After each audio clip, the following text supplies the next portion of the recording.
Praise lord. దేవాతి దేవునికి వందనాలు. ప్రభు నామమున మీ అందరికీ నా ప్రత్యేకమైన వందనాలు, శుభాలు తెలియచేస్తున్నాను. మరి ఈ దినము ఆన్లైన్ ప్రేయర్ జరుగుతూ ఉంది.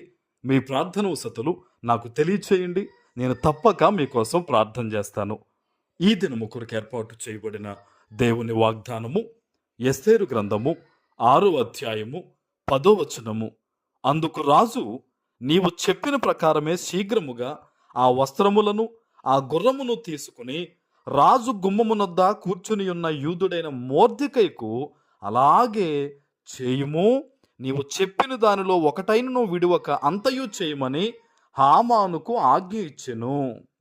దేవుని నామానికి మహిమ కలుగునుగాక. ఈ ఉదయకాల సమయంలో సర్వ సృష్టికర్త అయిన నీ తండ్రి గొప్ప వాగ్దానాన్ని నీకు అందిస్తూ ఉన్నారు. హల్లెలూయా. ఈరోజు కొన్ని రకాల ఇబ్బందుల్లో నలిగిపోతూ ఈ వాగ్దానాన్ని వింటున్నావా? కళ్ళ ముందు శత్రువును పెట్టుకుని, ఇబ్బందికరమైన పరిస్థితులు పెట్టుకుని ఈ వాగ్దానాన్ని వింటున్నావా?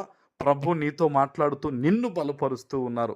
ఆనాడు మొర్దెకైని ఏ విధంగా అయితే దేవుడు హెచ్చించాడో ప్రతికూల పరిస్థితుల్లో ఈరోజు నిన్ను కూడా దేవుడు హెచ్చించబోతూ ఆశీర్వదించబోతూ ఉన్నారు. ఆమెన్.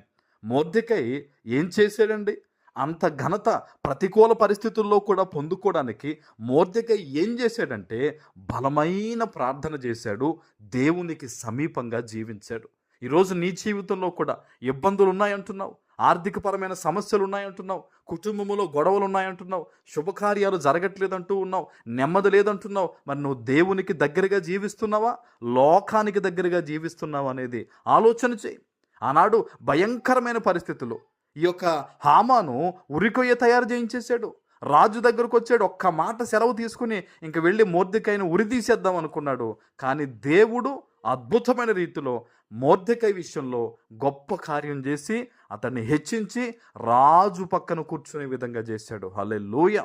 ఈరోజు నీ జీవితంలో కూడా నువ్వు బలమైన ప్రార్థన చేయగలిగితే, దేవుని మీద విశ్వాసంతో నువ్వు నిలబడగలిగితే, దేవుని తట్టు నీ చేతులు ఎత్తగలిగితే గనక నీ చుట్టూ ఎన్ని భయంకరమైన పరిస్థితులున్నా, ఎన్ని భయంకరమైన ఇబ్బందులున్నా, నువ్వు ఏ రీతిగా నలగొట్టబడుతున్నా సరే అందులోంచి నిన్ను విడిపించగలిగిన దేవుడు, అందులోంచి నిన్ను గొప్పగా బయటకు తీసి పొడి నేల మీద, ఆరిన నేల మీద సమాధానం కలిగిన పరిస్థితుల మధ్య నిన్ను నడిపించగలడు. హల్లెలూయా.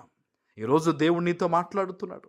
ఆయన వాక్యము నీ హృదయాన్ని తాకుతూ ఉంది. సమయంలో దేవునికి దూరం అయిపోయావా? ప్రార్థన చేసి చేసి అలసిపోయి ఉన్నావా? ఇంకా నా ప్రార్థనకు జవాబు రాదు అని నువ్వు దిగులుతో ఉన్నావా? లేదు, దేవుడు నిన్ను బలపరుస్తూ ఉన్నాడు. లేచి ప్రార్థన చేయి, మోకరించి ప్రార్థన చేయి, చేతులెత్తి ప్రార్థన చేయి, విశ్వాసంతో దేవుణ్ణి అడుగు. అయ్యా, భయంకరమైన ఇబ్బందుల చుట్టూ ఇదిగో నేనున్నానయ్యా. నా తండ్రి మొర్దెకైని విడిపించినవాడా, మొర్దెకైని నడిపించినవాడా, మొర్దెకైకు విడుదల దయచేసినవాడా, ఈరోజు నన్ను, నా కుటుంబాన్ని, నా బిడ్డలను, నా పరిస్థితుల్ని విడిపించి నడిపించయ్యా, సాక్షిగా బ్రతుకుతానయ్యా అని నువ్వు ప్రార్థన చేయగలిగితే గనక ఈ ఉదయకాల సమయంలోనే ప్రభు నీ జీవితాన్ని తాకగలడు.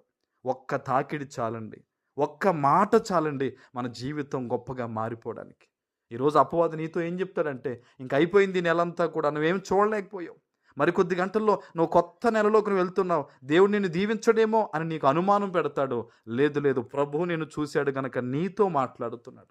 ఏ విధంగా అయితే మొర్దెకైకు దేవుడు ఘనతనిచ్చి ఆశీర్వదించి ఉరికొయ్య నుంచి తప్పించాడు, ఈరోజు నిన్ను కూడా దేవుడు ఘనపరిచి ఇబ్బందుల నుంచి ఆయన విడిపించబోతూ ఉన్నారు. ఆమేన్. ప్రార్థన చేసుకుందాం. పరిశుద్ధుడా, ప్రేమ కలిగిన తండ్రి, మీకు వందనాలు. ఈ ఉదయకాల సమయంలో మీరిచ్చిన ఈ గొప్ప వాగ్దానము ప్రతి బిడ్డ జీవితంలో నెరవేర్చి స్థిరపరచమని యేసు నామమున ప్రార్థిస్తున్నాను తండ్రి. ఆమేన్.